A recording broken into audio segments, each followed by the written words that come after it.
Gokulam jewellers 20,000కు మించి కొనుగోలుకి gold coin, diamonds కి 5,000 ఆఫర్, ఎలక్ట్రిక్ బైక్ గెలుపొందే గొప్ప అవకాశం. నమస్కారం, వెల్కమ్ టు ఐ డ్రీమ్. ధర్మ మార్గం విత్ విజిత కార్యక్రమానికి స్వాగతం. ప్రస్తుతం మనతో పాటు ఉన్నారు దివ్య విశ్వశక్తి పరివార్ ప్రచారకులు స్వామి ఓం స్వరూప్ గారు. ఇప్పుడు వారితో మాట్లాడి మన సందేహాలన్నింటినీ కూడా నివృత్తి చేసుకునే ప్రయత్నం చేద్దాం. నమస్కారం అండి. దివ్య విశ్వ స్వరూపులందరికీ కూడాను దివ్య ఆశీస్సులు. మామూలుగా శనేశ్వరుడు అనగానే అందరూ భయపడుతూ ఉంటారు. చాలామందికి ఏలినాటి శని అని, అష్టమ శని అని, అర్ధాష్టమ శని అని చెప్పి అంటారు. ఒక్కొక్కటి కొన్ని సంవత్సరాల పాటు వాళ్ళ జాతక రీత్యా వాళ్ళ పైన ప్రభావం ఉంటుందని అంటూ ఉంటారు. మరి శనేశ్వరుడికి సంబంధించిన ఒక రోజు అంటే ఆయన జన్మించిన తిథి త్రయోదశి అని చెప్పి శనివారం ఆయనకు సంబంధించిన రోజుగా ఇలా మాట్లాడుకుంటూ ఉంటాము. అయితే ఇప్పుడు ఈ చైత్ర మాసంలో వచ్చే శని త్రయోదశి రోజున ఇలా ఏలినాటి శని ద్వారా కానీ మిగతా వాటి ద్వారా ఇబ్బంది పడుతున్న వాళ్ళు ఎవరైనా ఉంటే వాళ్ళు ఏదైనా చేసుకొని దాని నుంచి బయటపడే అవకాశం ఉందా? అంటే కొద్దో గొప్ప మొత్తం బయటపడకపోయినా దాని ప్రభావం తగ్గించుకునే అవకాశం కలుగుతుంది, సందేహం లేదు. వారి శని భగవానుల యొక్క కృప, కరుణ, కటాక్షాలు కలుగుతాయి చేసుకునే వాళ్ళని బట్టి. సాటర్న్ అని ఇంగ్లీష్లో అంటాము. శని గురించి కూడా కొంత మనం తెలుసుకుంటే కొంచెం బాగుంటుంది. శనీశ్వరుడు నిజంగా చాలా గొప్ప దేవుడు. ఎలా? ఆయన గమనమే స్లో. 17 ఏళ్ళు సగం ఏలినాటి శని ఇలాంటివి ఏదున్నా ఇందిరాగాంధీ గారు శని మహర్దశలో రాజ్యం వెళ్ళింది. ఇది ఏలినాటి శని ప్రభావం ఉన్న సమయంలో 17 ఏళ్ళు 17 ఏళ్ల సాటర్న్ పీరియడ్లో అమ్మ మన ప్రైమ్ మినిస్టర్ ఆఫ్ ఇండియా తల్లి అంటే ఆవిడకి మంచి జరిగింది కదా. కాంబినేషన్స్ ఉంటాయి, అది వేరే విషయాలు. శని మంచి చేసే దేవుడు అని ఎందుకు అంటున్నాను అంటే భయపడకుండా ఉండడం కోసం ఒకటి. రెండోది అర్థం చేసుకోవాలి, శనీశ్వరుడి యొక్క గమనం, నడక నెమ్మది వేరే ప్లానెట్స్తో కంపేర్ చేస్తే. తర్వాత రియలైజేషన్ ఇచ్చేటువంటి శనిదేవుడు. ఓకే, ప్రతిదీ మనకు అర్థం అవడానికి, మనకి తెలుసుకోవడానికి టైం ఇస్తాడు. రియలైజేషన్ అంటున్నా. అందుకే శని మరి ఏదో ఒక టైంలో మనకి వారి అనుగ్రహం ఉండాలి. శని పట్టడం కాదు ఇక్కడ అర్థం. శని యొక్క కృప మనకు ఉండడం వల్ల రియలైజేషన్ వస్తుంది. అంటే కృప ఉండడము అంటే ఆయన దయ. ఎటువంటి సందర్భాల్లో ఆయన శని వచ్చిందంటే మనం భయపడుతూ ఉంటాంగా, అవును, జాగ్రత్తగా ఉంటాంగా. అవును, అమ్మో నాకు శని వచ్చాడు 2.5 ఏవో 7 ఏళ్ళు ఇవన్నీ భయపడుతూ ఉంటాం. భయపడాల్సిన అవసరం లేదు. ఎందుకు? అంత జాగ్రత్తగా నువ్వు ఉంటే ఇంకా బాగుపడతావు అని ఎందుకు తీసుకోరు? నీకు ఇబ్బందిగా కలగడానికి వీలుందని చెప్పినప్పుడు ఆ ఇబ్బందిని దూరం చేసుకోవడానికి మనిషి ప్లాన్ చేస్తాడు కదా. ఖచ్చితంగా చేస్తారు. మరి శనీశ్వరుడు గొప్పవాడు, మంచివాడు, ఎవరికి చెడు చెయ్యడు, రియలైజేషన్ ఇస్తాడు. అంటే ఆ ప్రభావం ఉన్న 7 సంవత్సరాలు కూడా మనకు మీరు జాగ్రత్తగా ఉండాలి. జాగ్రత్తగా ఏవే పనులు అసలు 24 గంటలు జాగ్రత్తగా ఉండాలి, మంచిదే, నిద్రపోయినప్పుడు తప్ప. ఎందుకంటే ఎవరు ఏం చేస్తారో, ఎవరితో ఏం చెడు జరుగుతుందో అనేటువంటి ఉంటే గ్రహ ప్రభావాలు ఉంటాయి. అది లేదని నేను అనలేదు. శని ప్రభావం కూడా ఉన్నా రాళ్లతో తగిలే దెబ్బలు పువ్వులతో తగిలేట్టుగా ఆయన యొక్క కృప ఉండి ఆయనకి శని పూజలు, శని అభిషేకాలు ఇవన్నీ ఉపయోగపడతాయి. ఓకే, అంటే ఈ ప్రభావం ఉన్న వాళ్ళు తరచుగా శనీశ్వరుణ్ణి ఆరాధించడం వల్ల ప్రభావం తగ్గుతుంది. కూడాను ఇంకొక చక్కటి విషయం ఈ సందర్భంలో చెప్పడానికి మీ ద్వారా అవకాశం ప్రజలకి వచ్చింది. ఇప్పుడు శనీశ్వరుడికి పూజ చేసేటప్పుడు ఎవరెవరు వచ్చి చేస్తూ ఉంటారు. అవునండి, గొడ్డలు కడతారు, నూనె పోస్తారు, అన్నీ చేస్తారు. అవును.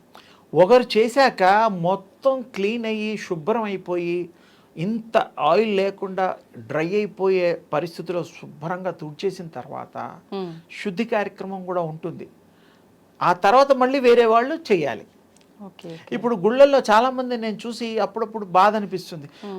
ఈ అబ్బాయి పోస్తాడు, అమ్మాయి పోస్తాడు, ఇంకో కుర్రాడు పోస్తాడు, పెద్ద ఆయన పోస్తాడు ఒకే విగ్రహం మీద. చూడండి అవునవును. చెప్తున్నా. అవును, అది సహజం అది. అది మరి మీరు పోసింది ఫలితం ఫస్ట్ వస్తుందా, ఇంకో అమ్మాయి అబ్బాయి పోసింది, అందరూ టైం లేదు ఎవరికి, గబగబా అందరూ 4 చోట్ల నుంచి 4 చేతులతో పోస్తారు. ఉమ్. పోయకూడదు అలా. అంటే ఇప్పుడు క్లీన్ చేసే ప్రాసెస్ కూడా శుద్ధి చేసేది ఇప్పుడు నేను ఆయిల్ తీసుకొచ్చి పోసిన మళ్ళీ చేయాలి నేనే clean. నీళ్లు పోసి మళ్ళీ క్లీన్ చేసి వెళ్ళాలా? మీరైనా అక్కడ ఉండే తండ్రి ఎవరైనా సరే, లేకపోతే అంటే- వేరే వాళ్ళకి అర్హత రాదు కదా. పబ్లిక్ ఎక్కువగా ఉన్నప్పుడు ఇవంతా క్లీన్ చేయటం అలాంటప్పుడు మీరు ఏం చేయాలంటే ఎక్కడ తక్కువగా ఉంటారో అక్కడికి వెళ్ళిపోవాలి. ఓకే. మరి మీరే చెప్పండి అమ్మా, అవును. గుంపు ఇంతమంది వచ్చేస్తే ఆ స్వామికి కూడా అంత ఇబ్బంది పెట్టడం పద్ధతి కాదు కదా. మంత్రాలు చదివేవాడికి కానీ, అభిషేకం చేసేవాడికి కానీ, ఏదైనా కూడా ఎలా అవుతుంది? మీరు సత్యం ఆలోచించండి. చూడండి ఎక్కడ నగుళ్ళు పక్క అందరూ వచ్చి పోసేస్తూ ఉంటారు. అవునండి. ఎంతో పోస్తారు గుడ్డలు గడి మరి. అవును. అది ఆ ప్రాసెస్ చెయ్యండి మంచిది, కానీ ఒకరికి సంబంధం లేకుండా అక్కడ క్లీన్ ప్రాసెస్ అవన్నీ చేసి ఆ భగవంతుడు పూర్తి కృప పొందండి. అయితే లేట్ అవుతుంది అంతేగా. అవును. మరి ఆ రోజు అంత ఫిక్స్ చేసినప్పుడు త్రయోదశి అన్నప్పుడు, శని త్రయోదశి అన్నప్పుడు ఆయన కృప కావాలి అన్నప్పుడు మరి ఆయన సంతోష పెట్టాలి, ఆయనకి ఏమేం కావాలో అన్నీ సమర్పించాలి కదా. అవును. మరి చేయాలి, తప్పదు. ఇక అందరూ కలిసి చేస్తే ఇక ఆ ఫలితాలు కూడా అలాగే ఉంటాయి. మరి నేను చెప్పక్కర్లా. అంటే ఫలితాలు రాకపోవడానికి అదొక కారణము. ఓకే. మీరే చెప్పండి. మరి ఒక బుడ్డాడికి ఒక్కొక్క ముద్ద పెడతాం. అవును. అమ్మమ్మ, నాన్నమ్మ, తండ్రి, పిన్ని అందరూ ఒక ముద్ద ఒకేసారి ఎలా పెడతారమ్మా? పోల్చడం కాదు, ప్రాక్టికాలిటీ చెప్తున్నా. అదే ఒక్కొక్కరు పెట్టండి, ఏం కాదు.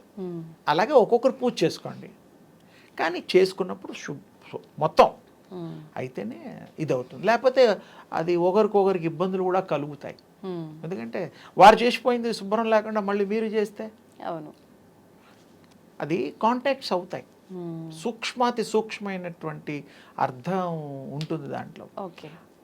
అదేమిటంటే మరి అందరికీ తెలియాలని ఇంత క్లియర్గా చెప్పడం జరిగింది. అది ఫలితం తప్పకుండా వస్తుంది, చేసుకోవచ్చు.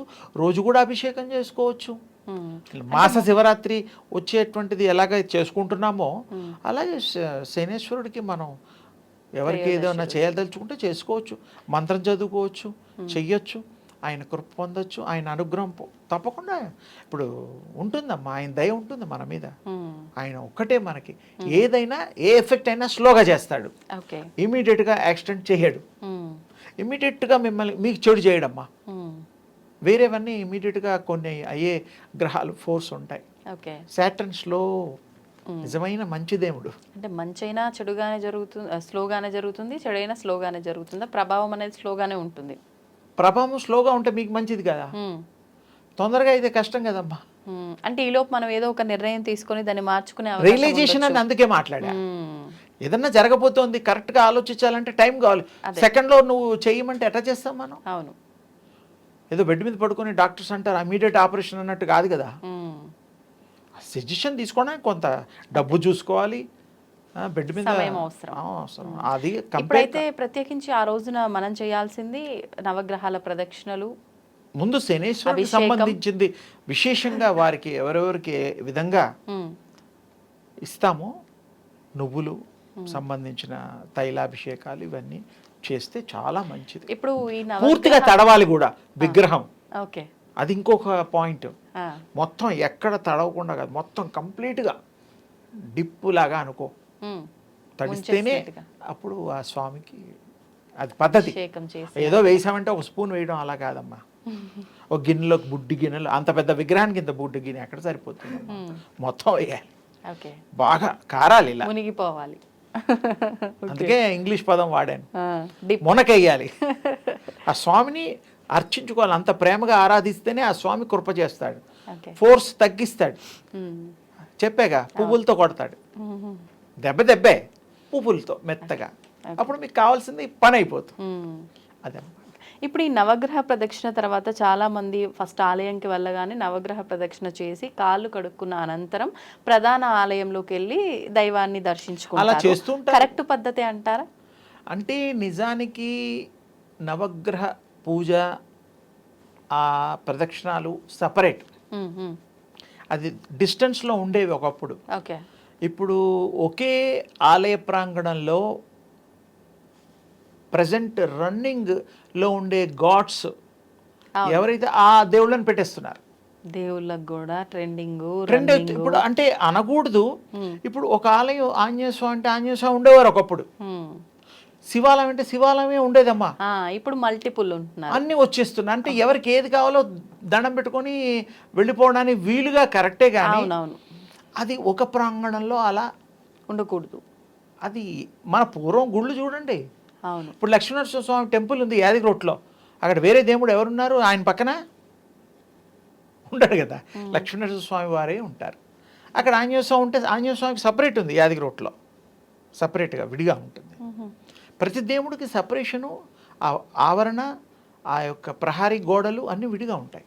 Okay okay. అప్పుడు ఏమవుతుంది, దానికి శక్తికి సంబంధించిన ఆ యొక్క నిర్ణీతమైనటువంటి ఆ యొక్క దాన్ని ఏమంటారంటే హద్దు, శక్తికి హద్దు ఉంటుంది.